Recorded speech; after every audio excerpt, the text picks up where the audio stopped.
저는 오늘 유튜브 마케팅 인사이트라는 책에 대해서 발표를 시작하겠습니다.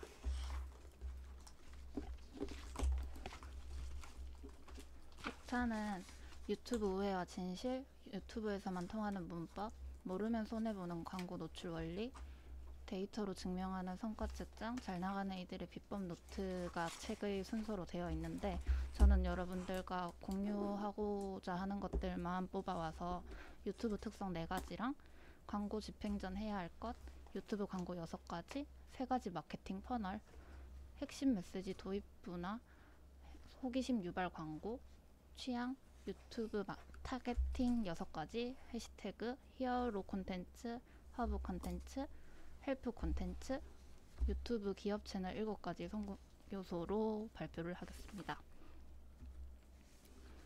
유튜브 특성 첫 번째는 광고가 나오고 5초가 지나면 스킵 버튼을 누를 수 있어집니다. 논스킵을 하고 보는 유저에게 관심만 잘 끈다면 구매나 클릭 등의 행동을 이끌 수 있어진다는 의미이기도 합니다. 두 번째는 유튜브는 철저히 개인화된 매체라서 맞춤형 광고가 가능하다는 것입니다. 동물 애호가에게는 강아지나 고양이 영상이 보여지는 것처럼 관련된 영상이 노출된다는 점이 매력적입니다. 시청자들의 관심사는 연예인이 등장하는 것보다 3배 더 중요하고 영상의 퀄리티보다 1.6배 더 중요한 것으로 나타났다고 할 만큼 관심사의 영향력이 높은 편이라 고객 취향에 맞춰 세분화된 광고를 내면 효과가 크다고 합니다. 세 번째는 TV의 경우 보편적인 감성과 누구나 이해할 만큼 스토리가 나온다면 유튜브는 취향이 확실한 소수를 공략합니다. 새로 생긴 매체라 그런지 표현 방식이 자유롭고 방송 매체에서 볼 수 없었던 주제들이 등장합니다. 사람들은 유튜브에 기대하는 영상 자체가 달라 다양한 시도를 해볼 수도 있습니다. 네 번째는 유튜브 시청자 중 약 70%가 모바일에서 본다고 합니다. 큰 화면인 TV와의 화면 구도나 시청 각종 요소 등과 달라져야 임팩트를 줄 수 있다고 생각하여 구글은 인물 중심의 구도, 통자막 사용 등 광고 제작 가이드를 안내하기도 합니다. 이처럼 모바일에 맞춰진 콘텐츠 개발 기회가 주어진 것이라고 볼 수 있습니다. 광고 집행 전 해야 하는 건 유튜브 영상 만들어봐 라는 업무 지시를 받았다면 바로 녹화에 들어가는 것이 아닌 방향성에 대해 이야기를 나누고 정확한 방향성을 잡은 뒤 그 다음이 콘텐츠 제작, 광고 집행이라는 것을 책에서는 강조하고 있습니다. 여행을 예로 들자면 친구들과 여행을 가기로 했으면 언제 어디로 가는지 위치와 날짜를 정하고 계획을 세워야 하는 등 범위를 좁혀가고 설득력까지 겸비하라고 명시되어 있습니다. 유튜브 광고 상품은 스킵, 범퍼, 트루뷰 디스커버리, 트루뷰 포 액션, 논스킵 광고, 마이트 헤드 광고로 있습니다. 스킵 광고는 유튜브 유저라면 가장 많이 접하는 광고일 것입니다. 30초 이상을 시청할 시에 과금되는 방식이 있고 5초간 스킵할 수 없으며 5초 후에 스킵할 수 있는데 30초 이내에 스킵하는 고객이 많다면 광고의 매력이 그만큼 떨어진다는 말이니 오래 시청할 수 있는 유인 동기를 마련해야 합니다. 범퍼 광고는 영상 시청 전이나 중간쯤 나타나는 6초 이하의 광고인데 6초 동안은 스킵이 불가능합니다. 그만큼 짧은 시간 내 임팩트 있는 메시지를 통해 고객 인지도를 높여야 하는 상품입니다. 실제로 스킵 광고보다 구매 의도가 134%가 증가할 정도로 짧을수록 긍정적인 태도가 형성된다는 조사도 있습니다. 트루뷰 디스커버리 광고는 유튜브 피드에서 중간중간에 숨어있는 광고입니다. 마치 내가 찾고 있는 영상인 듯 보이기도 합니다. 트루뷰 포 액션은 기본적인 광고 형태나 게재 위치는 스킵 광고와 동일하지만 화면 한가운데 액션을 유도하는 엔드카드 버튼이 생긴다는 것입니다. 뷰티 상품과 온라인 영어 교육 광고를 집행했을 때 효과가 좋았다고 합니다. 논스킵 광고는 15초 동안 스킵할 수 없다는 점입니다. 게재할 수 있는 영상의 시간도 15초 이내로 제한되어 있는데 15초 동안 스킵할 수 없다는 점이 유저에게는 부담이 되어 선호도 조사에서 6개의 광고 중 가장 떨어지는 것으로 나타났습니다. 라이트헤드 광고는 유튜브 홈 화면 최상단에 노출되는 광고 상품입니다. 1000회 노출당 과금되는 방식인 CPM 광고가 진행됩니다. 마케팅 퍼널은 목적에 따라 분류되는데 브랜드 인지가 목적인 어퍼 퍼널, 구매 고려가 목적인 미드 퍼널, 직접적인 구매로 전환되는 것을 목적으로 하는 로우 퍼널로 분류됩니다.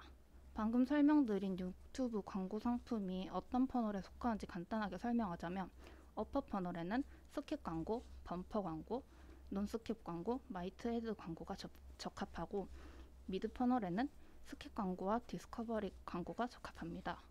로우 퍼널은 트루 액션 광고가 적합하다고 하니 퍼널별로 광고 상품에 대해 생각해 보시는 것도 좋을 것 같습니다.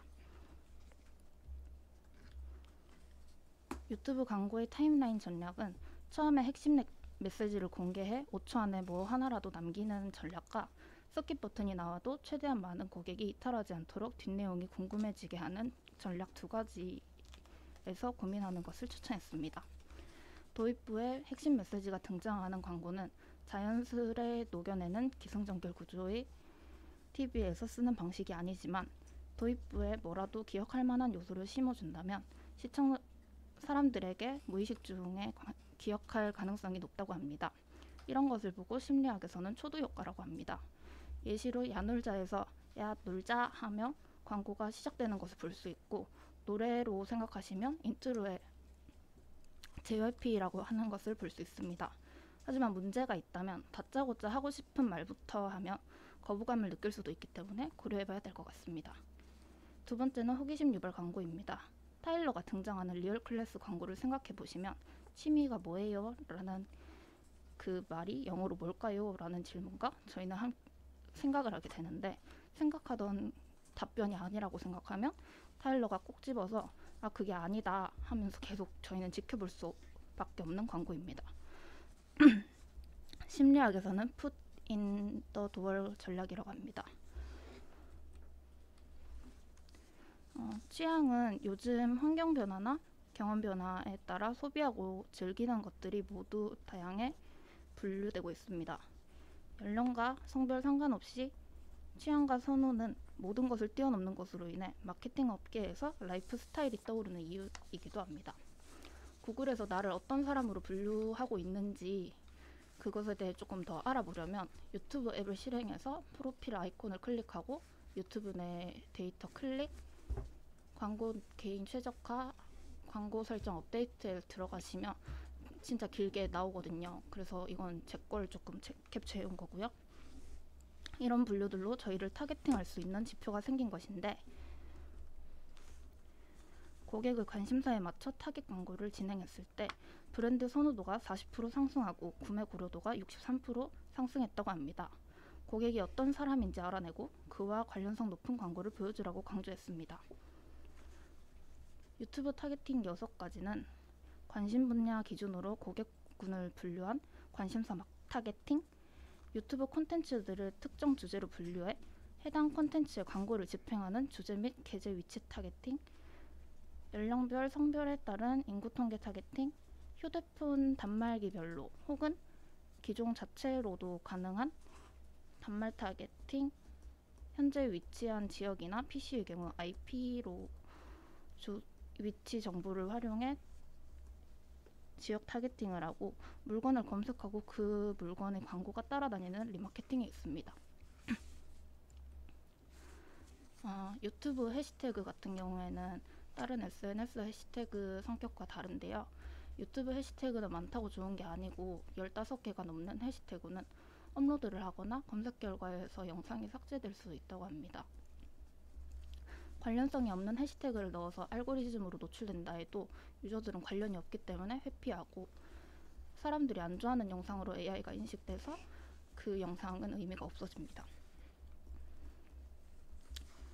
히어로 콘텐츠는 갑자기 등장해 악당들을 해치워버리는 히어로 같은 모두가 좋아할 법한 콘텐츠입니다.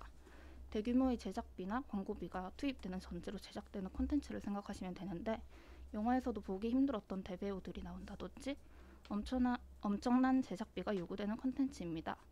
이 콘텐츠의 목적은 우리 브랜드의 상품의 인지를 위함입니다. 허브 콘텐츠는 구매 여정 최상단을 구매로 전환될 수 있게끔 유도하는 콘텐츠인데 이미 우리 브랜드를 인지하거나 호기심이 있던 고객을 대상으로 한 콘텐츠입니다. 헬프 콘텐츠는 가장 기본적이고 히어로나 허브에 비해 가장 작은 콘텐츠입니다. 요즘 유튜브가 검색 채널로 떠오르고 있지만 아직은 네이버에 밀려 있습니다. 하지만 10대, 20대가 유튜브로 검색하는 비중이 높다고 합니다. 보통 제품 리뷰이며 적극적으로 탐색하는 고객에게 정보를 제공해 구매하도록 만드는 것이 목적입니다.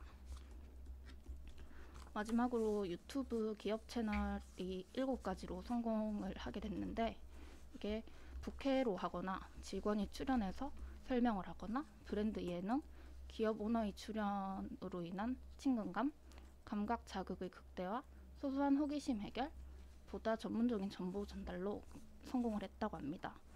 오늘 말씀드린 유튜브 마케팅에 대한 개념이 잘 정리되셨길 바라며 발표를 마치겠습니다.